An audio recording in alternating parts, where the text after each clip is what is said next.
Ko yookiin immoo guyyaa sadii booda erga zayitii fi wanticha waan hundumaa walitti dabaltanii tursiistanii booda akkasitti bareedee isinii ba'a. Achi booda itti fayyadamuun isaa eegaltanii jechuudha. Tokkoffaa qullubbiin fayyadama. Qullubbii hamma isin barbaachisu jechuudha. Fakkeenyaaf kan firee jahaan kan asitti irraa qoleen jira. Itti aansee immoo zayitoon yookiin immoo oil kan jedhamudha. Isa kana osoo argameetiin hin jedheen kun baay'ee bareeda jechuudha. Anguma isiniif barbaachisutti dabalattu. Itti aansee isa kanaadha. Inni kuni fakkeenya fira caalatti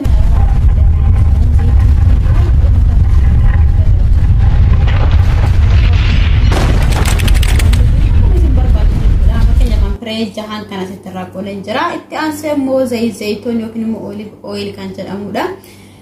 Isa kana osoo argameetiin hin jedheen kun baay'ee bareeda jechuudha. Anguma isiniif barbaachisutti dabalattu. Itti aansee isa kanaadha. Inni kuni fakkeenya fira caalatti mana arabaa keessatti kan inni argamu. Zayitiin kun baay'ee mataa keessatti gahee guddaa taphata. Yoo argamee jedhe isa kanatti dabaladhaan isiniin jedha. Macarrashaa irratti dabaltu isa kana.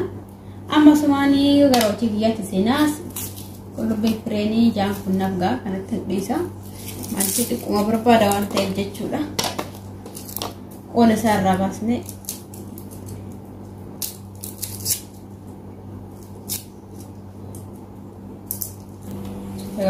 Ina qullubbiin kiyya xumurameeti jira. Akkasitti kukkutanii ittiin hojjettu jechuudha.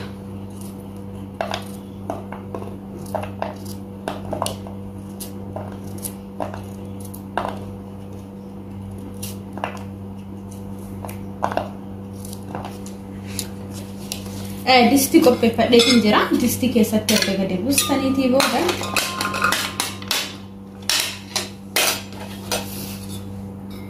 zayitii kana macarrashaa irratti itti godhattu. Ammaaf garuu hamma itti dabalaa jechuudha. Zayitoonni kun asitti buufadheen jira. As keessa jira kanatti fayyada.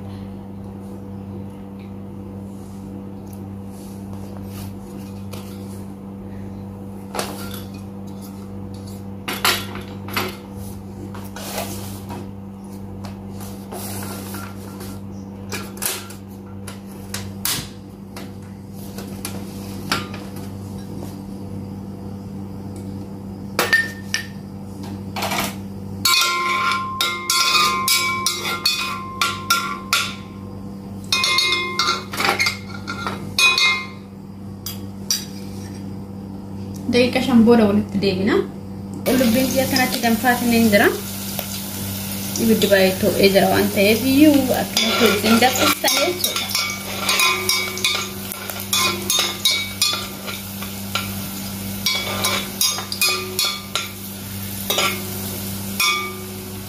Hamma inni sirriitti diimatee danfu akka tursiistanii wajjin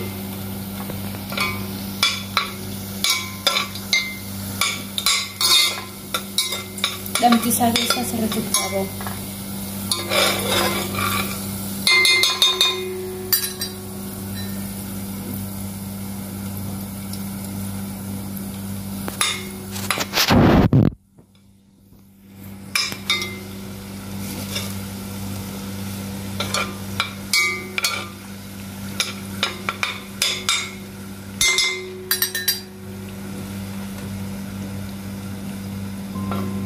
Kina xumuramu egaa xumurameen jira. Xumurtaa targee jira zayitiin kenna.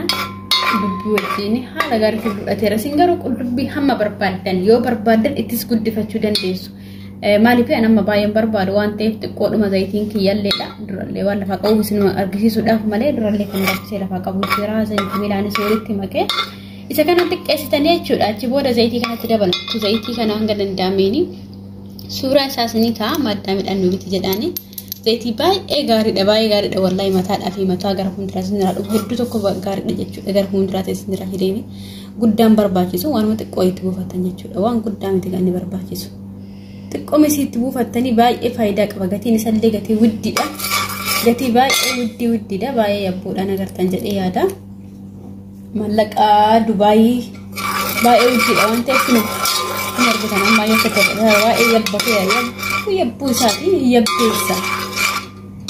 Esirratti diimata erga kanatti waliin geessanii hundootatu zayitoonidhaa fi qullubbiidhaa fi zayitii kana xumurtanii booda qadaadaniitiin keettan jechuudha. Guuxitti naqattanii hanga guyyaa sadii qadaadanii keettanii guyyaa sadii booda zayitichi booda dhumarratti isiniif mul'isa guyyaa sadii booda akkam akka inni jiru sirritti diimatee bahee qullubbiidhaan wal fudhata gaafa inni diimatee bahee qullubbiidhaan wal fudhatee jedhe san immoo dibattanii jechuudha mataa keessan sirritti masaajii gootanii booda isiniif mul'isa masaajii gootanii hundum isaa waliin geettanii dibattan ammayyuu baay'ee yabbatee baay'ee boorfatanii jira gatii qallaalii keessatti mataan gara fuulduraa tanatti achi isin raadamu yeroo muraasa keessatti isin yaa'uu danda'a hamma danda'ame tokko karaa kanaan fayyadama qullubbiin mataa keenyattis fuula keessa hundumaaf akka faayidaa qabu hundumaa akkuma qaama keenyas faayidaa qabu akkasitti irraa fayyadaman isin jala buleeyyan kiyyaa hunduma keessan iyyuu namni mataa malee kan bareenu hundumtuu beekna zayitima kanaafi isa kanatti fayyadamtu zayitiin kun yoo argamu baate zayitiin maaf qullubbii kan akkanatti daffisaa kaayyadha mataan keessan akkuma garaan keenya nyaata garagaraa barbaadu dibata garagaraa barbaada waan ta'e hanga danda'ame jijjiiraa waan mataa keenya ta'uu qaqayyaraa dibachuu qabnan isin jedha ulfaadhaa galatuma hanga boodarraa buuxitti naqeetii guyyaa sadii booda viidiyoo deebi'een isinii mara asmara kattalee turtii gaarii isin haa ta'u koo yookiin immoo guyyaa sadii booda erga zayitii fi wanticha waan hundumaa walitti dabaltanii tursistanii booda akkasitti bareedee isinii ba'a achi booda itti fayyadamuun isaa eegaltanii